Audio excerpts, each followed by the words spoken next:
Hey guys, it's Andrew from Cardinal Kia. In this video, I'm going to show you how to use your dual level cargo floor in the 2022 Kia Soul EV. I have in front of me here an EV Premium in Gravity Gray. Let's get started. Okay, so to start us off, we're going to head into the cargo area. Open the hatch here. And you'll see right now, the cargo floor is at its regular height. Underneath in the Soul EV, this has some under storage and it does come with the tire mobility kit.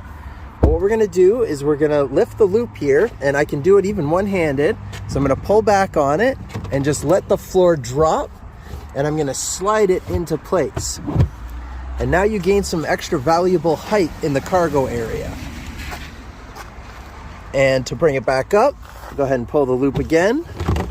Bring it back up so that it goes onto the track on the side there, and then just slide it back into place. And that's how you do it. Thank you very much for watching, guys. Please make sure you hit that like button and that you subscribe and select the notification bell so you stay up to date with all of our videos.